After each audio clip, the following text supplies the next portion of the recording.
हमारी लाडली जी को सबसे ज्यादा जो पसंद है वो अपनापन पसंद है। ये अंदर की बात है। मेरी लाडली देखो, अपने जैसे अधम के पास तो सेवा के लिए कुछ था ही नहीं।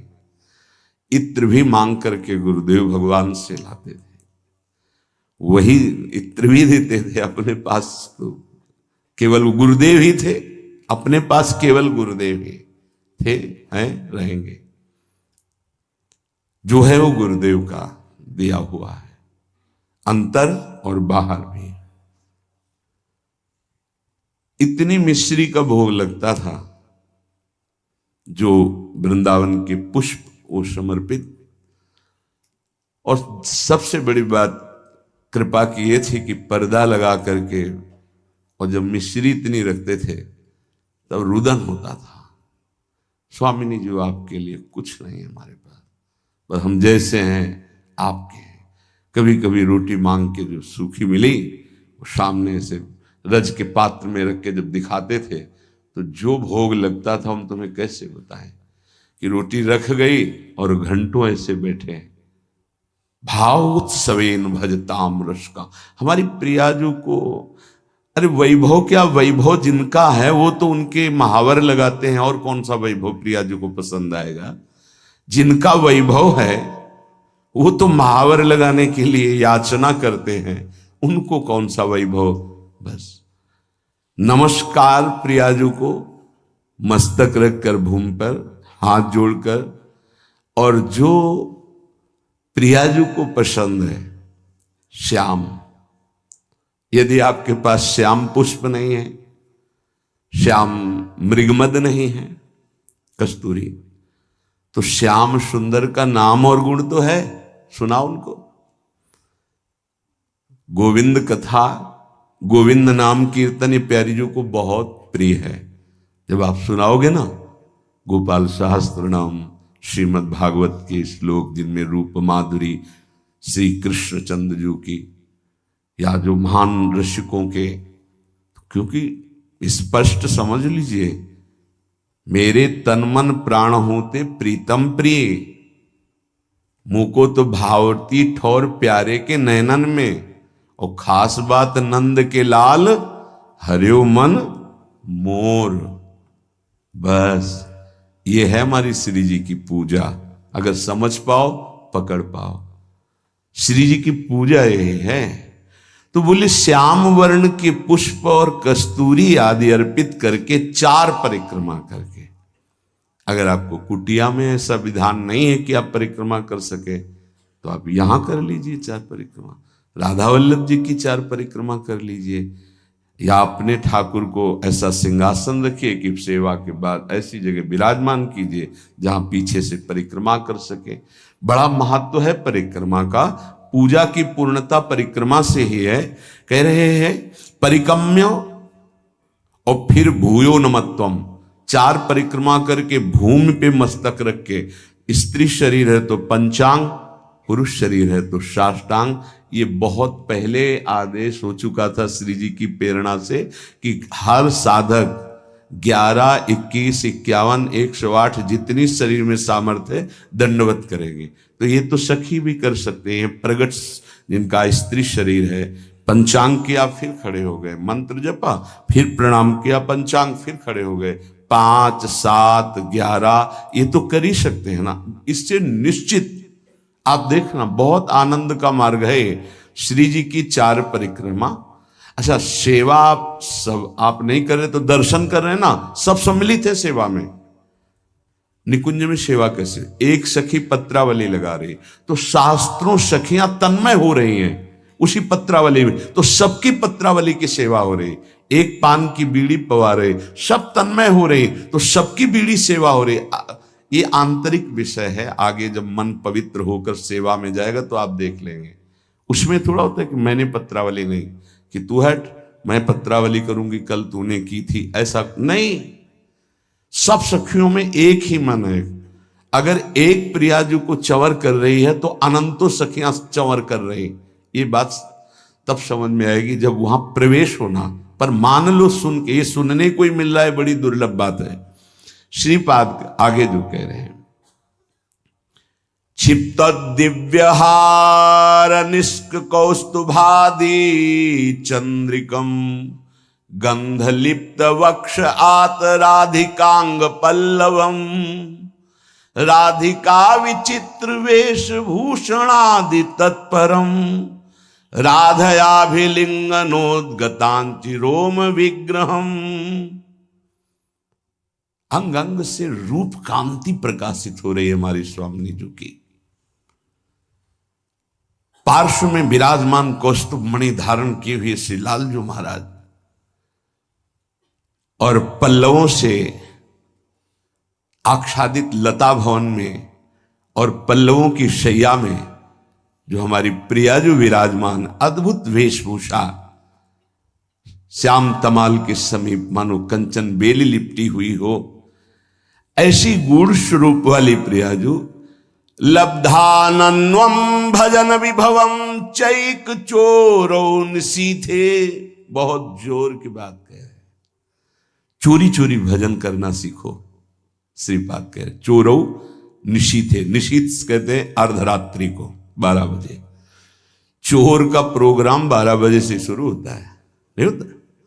क्योंकि 12 और 2 का जो समय होता है इसमें सब बेशुद्ध होने लगते हैं। 4 तक तो जिसको नींद ना आती हो तो 2 से 4 के बीच में आ ही जाएगी। और यही होता है भजनानंदी का भजन का समय। 12 साढ़े 12 इसमें दिनचर्या प्रारंभ हो जाती है। 8 और 9 के बीच में शयन।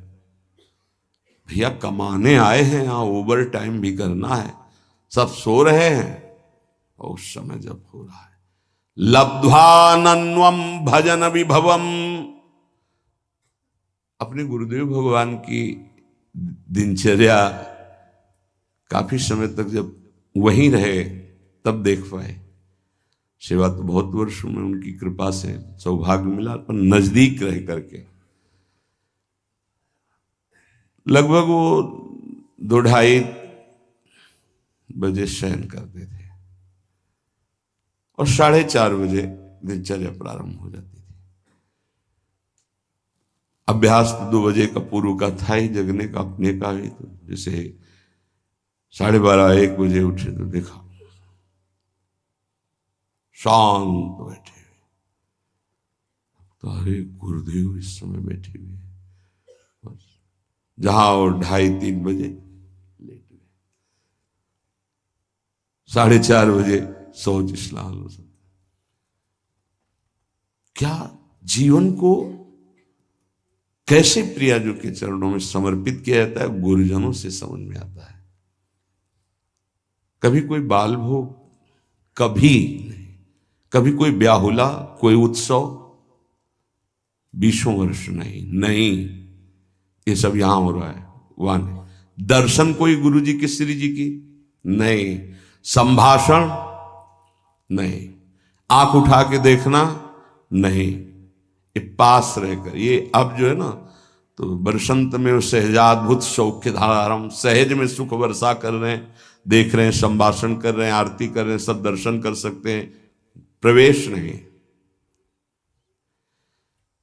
लब्ध्वानन्वम भजन विभवम चैक चोरौ निशीथे, आदेश कर रहे हैं हमारी श्री जी का भजन चोर चोर करो, चोर चोर, चोरी चोरी, कोई जान न पावे कि आपकी कितनी ऊंची अवस्था है। हे भजन का स्वरूप समझो, अंदर ही अंदर आपके आग जल जाए भजन करने की। जितना नींद को कम कर पाओ धीरे धीरे, ऐसा वो कम करना नहीं माना जाएगा कि सत्संग में सो गए, माला चलाते समय सो गए, फिर ये ठीक नहीं, ये विक्षेप नहीं होना चाहिए। जिस समय से जगे तो बस जगे, फिर झपक नहीं आनी चाहिए, तब माना जाएगा कि आपका अभ्यास ठीक है। अब उधर तो आपने तोड़ दिया नींद अपनी और इधर पूरी कर रहे हो, तो फायदा क्या हुआ तोड़ने का? सत्संग में नींद पूरी कर रहे हो, कीर्तन में नींद पूरी कर रहे हो, और आप तो ये उपासना में ऐसा ठीक नहीं है।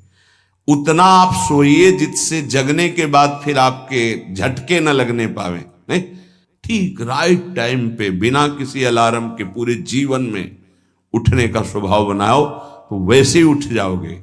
वो घड़ी दिमाग में चलती है अपने आप, 5 मिनट नहीं कहते, आगे पीछे नहीं। तो यदि आप इसी जन्म में उस महाप्रेम रस स्वामिनी को प्राप्त करना चाहते तो आधी रात को उठो निशीथे और चैक चोरऊ, चोर की तरह चुपचाप चुरा के भजन करो, जान न पावे कोई कि भजन का ऐसा तुम्हारा चल रहा है। तब आनंद आपके अंदर प्रकट होगा। विभवम भजन विभवम, भजन का वैभव प्रकट होगा। देखो ना कर, ऐसा तुम मान लो कि अब हमको परमार्थ में ही जीना है। दुख आवे सुख आवे, लाभ दिखाई दे हानि दिखाई दे। जैसे एक पतिव्रता अपने पति का वर्ण कर लेती तो स्वभाव का कैसा भी हो फिर निर्वाह करती है। बस ऐसा कुछ मानना होगा। हमें कोई आनंद नहीं मिल रहा, हमारे कोई विकार नष्ट नहीं हो रहे, हमें कोई लाभ नहीं दिखाई दे रहा, पर हम छोड़ नहीं सकते आपको। हम नरक जाएंगे ऐसे लक्षण है हमारे, पर हम आपको नहीं छोड़ पाएंगे। जीत गया। हमारी बात समझ लेना, अगर समझ पाओ तो। अगर ये बात हृदय में बैठ गई ना कि महारानी जी के सिवा हमारा निस्तार, हमारा कल्याण, हमारा परम हित अब और कहीं नहीं होना, क्योंकि हम किसी काबिल नहीं, अब हम महारानी जी को नहीं छोड़ सकते। बस इतनी बात हमें चाहिए। हम आपसे जितेंद्रीय हैं, मनोनिग्रही हैं, बने रहिए। हमारे यहां केवल अपनेपन की मांग है आपकी, और सब कुछ आप हो सकते हैं लेकिन अपनापन नहीं दे सकते। मात तात सुत दार देह में मति अरुझ है मति मंदा, और हित किशोर को होए चकोर तू लख वृंदावन, सीधे लख वृंदावन चंदा। एकमात्र प्रियाजू का आश्रय, आदेश विधान सब कुछ स्वीकार। गृह त्याग करा रहे हैं आचार्य चरण, पुत्र पत्नी वैभव सम्मान त्रिभुवन पूजित। आदेश होता है कि राधा वल्लभ जी को, दो सखियों को प्रश्नवाचक चिन्ह नहीं आया कि प्रभु अभी तो त्याग के ही आ रहे हैं, क्या कहेंगे देववन वाले कि हित हरिवंश महाप्रभु यहां तो गृह त्याग किया। अच्छा, कहीं स्फुरण भी नहीं हुआ। क्यों? जोई जोई प्यारो करे सोई मुहि भावे। आज उसी वंश से, उन्हीं आराध्य देव से लाखों का निकुंज में प्रवेश हुआ, हो रहा है, आगे होता रहेगा। नित्यानंद महाप्रभु बाल्यावस्था से लंगोटी वाले परम बैरागी दिगंबर अवधूत, कैसी कैसी स्थितियां महाप्रभु चैतन्य देव ने आदेश किया, आपको विवाह करना है और ऐसी संतान प्रकट होनी है जिससे लोक मंगल होगा। दोबारा प्रश्न नहीं किया कि आप गृहस्थ से विरक्त में पदार्पण किया और यहां बाल्यावस्था से विरक्त अब गृहस्थ की आज्ञा, सरकार ये कैसी आज्ञा, कभी प्रश्न नहीं किया।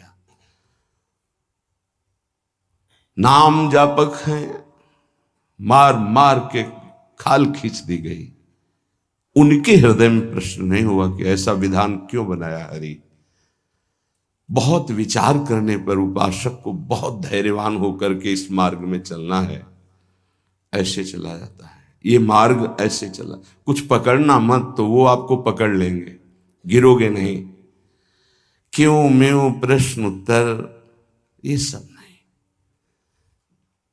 जिसका हृदय आराध्य देव के चरणों में समर्पित हो जाता है वही इसके रहस्य को जानता है। ये सब साधन एक प्रक्रियाएं हैं। अगर प्रभु से अपनापन नहीं हुआ तो कोई खास बात नहीं। साधन का कोई खास, साधन का सब साधन कर यह फल सुंदर, प्रभु पद पंकज प्रीति निरंतर। अभी कैसे विषयी पुरुषों को समझ में आएगी? बहुत सुलझने की जरूरत है, नहीं ये जीवन व्यर्थ चला जाएगा। दुर्वितर्क्यानुभाव युक्ता देवी निकुंज देवी श्री स्वामिनी जी बड़े बड़े तार्किकों के भी तर्क से पकड़ में आने वाली नहीं है। जैसे वेदांत दर्शन तर्क के द्वारा श्रद्धावान तर्क करे तो उसके द्वारा वो स्थापित होता है। कह रहे यहां नहीं, यहां सीधे स्वीकृति करो मेरी महारानी श्री राधा रानी, तो आपके हृदय में बल प्रकट होगा। जाके बल में सबसों तोरी लोक रीति और वेद रीति दोनों से, जाके बल में सबसों तोरी लोक वेद और कुल कानी, लोक रीति वेद रीति कुल रीति, इन सब का त्याग करके रस रीति में प्रवेश पाया जाता है। तो किसके बल से? मेरी महारानी श्री राधा रानी। जाके बल में सबसों तोरी लोक वेद कुल कानी, मेरी महारानी श्री राधा रानी। ये तर्क का विषय नहीं, यहां स्वीकृति का विषय है। अब उपासना बताए। पहले तो ये कह रहे हैं कि ये बहुत निगूढ़ भाव है, इसे वेद प्रमाणित भी नहीं कर सकते आप। श्रद्धा और विश्वास करके रसिकों की बात मान लो। यहां तर्क वितर्क की कोई गुंजाइश नहीं है। ये भाव देश है, ये तर्क देश नहीं है। अब हमारी स्वामिनी जो केवल हाथ जोड़ने मात्र से प्रसन्न हो जाती है, इतनी करुणा में। इसीलिए लालजू महाराज जब सेवा में प्रवेश होते हैं तो ऐसे प्रवेश होते हैं, करबद्ध। बहुत कृपालु हैं, दयालुता की सरलता की मूर्ति हैं स्वामिनी जी। जो बड़े बड़े सिद्धांतों की रचना करके उपदेश करने वाले और उनके फल को देने वाले प्रभु हैं, ये उनके अधीन हैं। प्यारी जी की एक भ्रकुट के इशारे से घोर पापी को भी वो पद प्राप्त करा देंगे जो बड़ी बड़ी साधनाओं से नहीं मिलता है। विश्वास कीजिए, आपको लगेगा केवल बातें ही हैं कि प्रमाण भी है। तो नरवाहन जी कोई भी सदाचरण नहीं था। 84 कोष ब्रजमंडल का मूर्धन्य राजा जरा भी ब्रज 84 कोष में उनके खिलाफ या उनकी अधीनता न स्वीकार करने पर प्राणदंड मिलता था। सीधे प्राणदंड, कोई क्षमा याचना नहीं। ऐसा उनका स्वभाव और प्रभाव था। महाप्रभु हरिवंश चंद्र जो राधा वल्लभ लाल जो पालकी में विराजमान रसिक जनों के साथ गुण कीर्तन नाम कीर्तन जय जयकार होते हुए आए और लता भवन में विराजमान किया। सेवकों ने सूचना दी कि कोई महान तेजस्वी पुरुष आभूषण आदि लेकर के अपने इष्ट देव के साथ पधारे हुए हैं, पर उनका तेज ऐसा है कि हम लोगों की हिम्मत ही नहीं कि उनके सामने जा सके। ये आपसे निवेदन करते हैं। नरवाहन जी ने विचार किया कि ऐसा कौन तेजस्वी ब्रजमंडल में जो हमारे आज्ञा पर क्रूर हिंसा कर देने वाले कठोर हृदय वाले भी भय धारण कर रहे हैं, सामने नहीं गए, हम स्वयं चल के देखेंगे। एक भागवतिक आभा होती है, भागवतिक बल होता है। वो जिस पर कृपा होनी होती उसी को अनुभव में आता है। जैसे अपने गुरुदेव भगवान के पास जब जाते हैं तो एक भागवतिक बल वहां स्थापित है। वो शायद है कि लाडली जी की कृपा से आपको दिखाई देगा। रोम रोम उस समय बिल्कुल अलर्ट रहता है, सावधान। एक अद्भुत कि जब गुरुदेव श्री जी को देख रहे हैं तो हम गुरुदेव को देख सकते हैं, लेकिन जब गुरुदेव हमारी तरफ देखेंगे तो हमारी हिम्मत नहीं कि हम देख सके, नेत्र झुक जाएंगे ऐसे। वो एक अद्भुत बल होता है। नरवाहन जी पर कृपा होनी थी। हितजू महाराज किसी भी भाव से कोई आवे तो उसको श्री जी प्रदान करते, इतने अद्भुत दाता हैं। महिमा तेरी कहा कहूं, श्री हरिवंश दयाल तेरे द्वारे बटत हैं सहज लाडली लाल। बड़ा विचार कर रहा था कैसे होंगे, क्या प्रभाव होगा। जब दर्शन करने के लिए आए तो हिम्मत नहीं पड़ी सामने जाने की। लता भवन की ओट से देखा, जैसे प्रियाजू के नेत्र ऐसे हितजू महाराज के नेत्र, अतुलित रस बरसत सदा, सुख निधान बनवासी, अद्भुत महिमा महि प्रगट सुंदरता की राशि।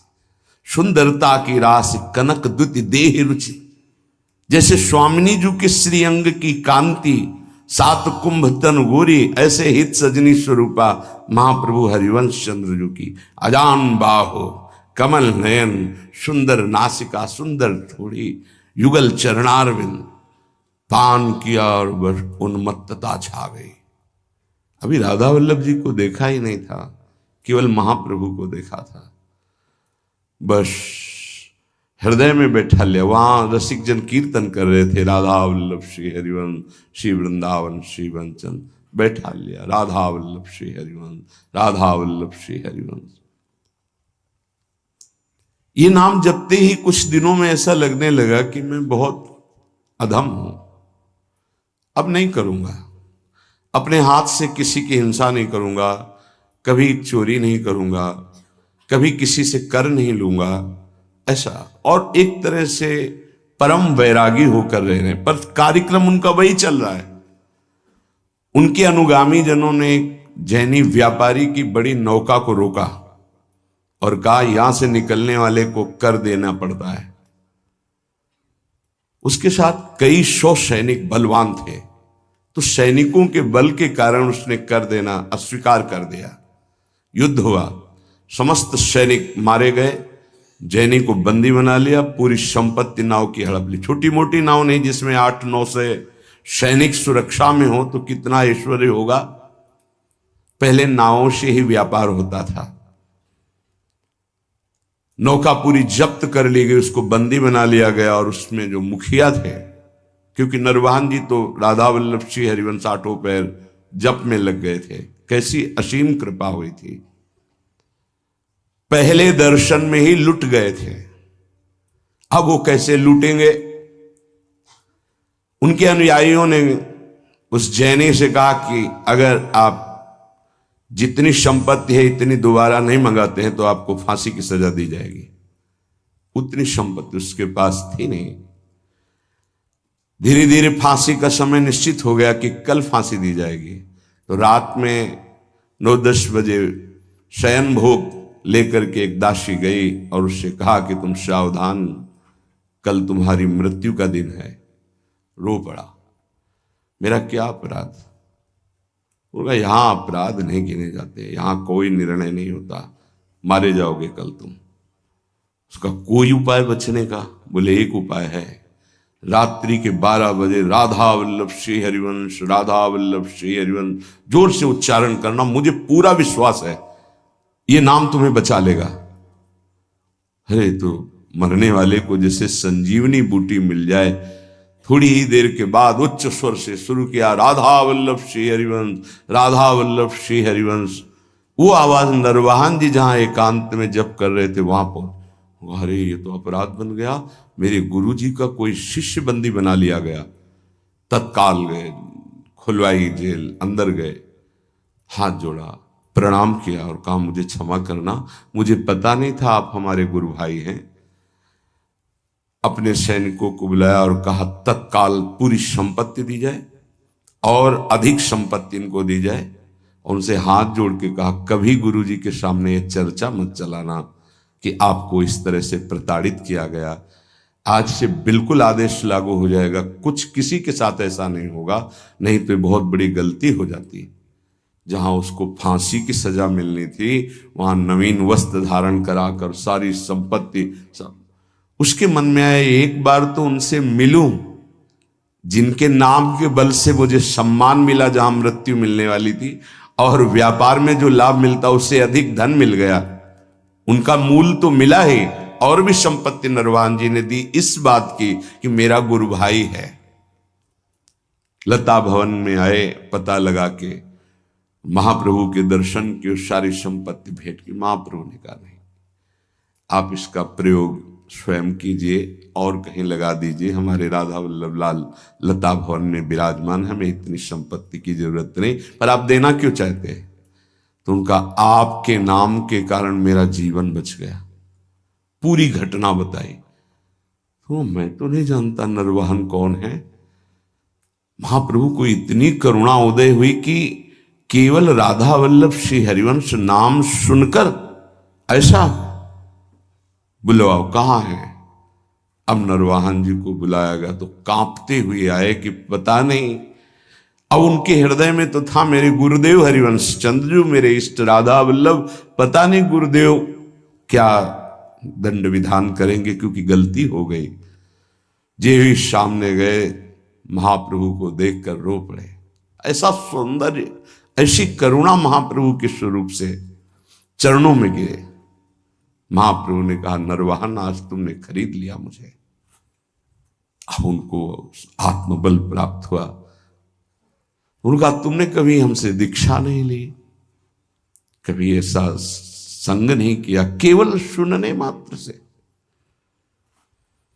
तो देखो मैं तुम्हें अपने नित्य विहार का सर्वस्व प्रदान करता हूं, विलास रस और रास रस। 11वां पद विलास रस का है। मंजुल कल कुंज देश राधा हरि विशद वेश, राका नव कुमुद बंधु शरद जामिनी, श्यामल दुति कनक अंग बिहरत मिल एक संग। ये विलास का पद है। और 12वां पद चल ही राधिके सुजान, तेरे हित सुख निधान, रास रच्यु श्याम तट कलिंद नंदिनी। इसके आखिरी में नरवाहन प्रभु निहार, लोचन भरी घोषणाय, नखसिक सौंदर्य काम दुख निकंदिनी। देख हमारे प्रिया प्रीतम कैसे है, जो अनंत जन्मों की साधनाओं से भी नहीं बनता, क्षण में महाप्रभु ने वो बात। हम ऐसे आचार्य की शरण में हैं जो करुणा समुद्र लाडली का साक्षात स्वरूप है। हमारी श्री जी और हमारी हित सजनी जो एक ही हैं। आप देखो सिद्धांत विचार में ध्रुवदास जी कहते हैं तहां श्रीजू के श्री मुख की बानी, श्रीजू के श्री मुख की बानी। हितजू को संबोधन करते तहां श्री जी के श्री मुख की बानी। ये गूढ़ विषय है। आचार्य कृपा करें, रसिक जन कृपा करें तो घोर पापाचारी को भी नित्य विहार रस प्रदान कर दें। हमारी स्वामिनी जो बड़ी कृपालु है, हाथ जोड़कर नमस्कार करने मात्र से ही प्रसन्न हो जाने वाली प्रिया जो है। क्या करो? बोले निकुंज देवी की सेवा विराजमान करो। निकुंज देवी प्रियाजू की सेवा।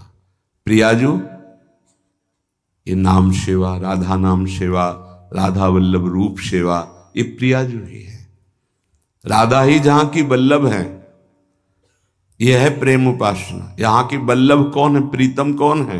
मेरे प्राणनाथ श्री श्यामा, शपथ करो तृण छिए, रहो को काहू मन हुए।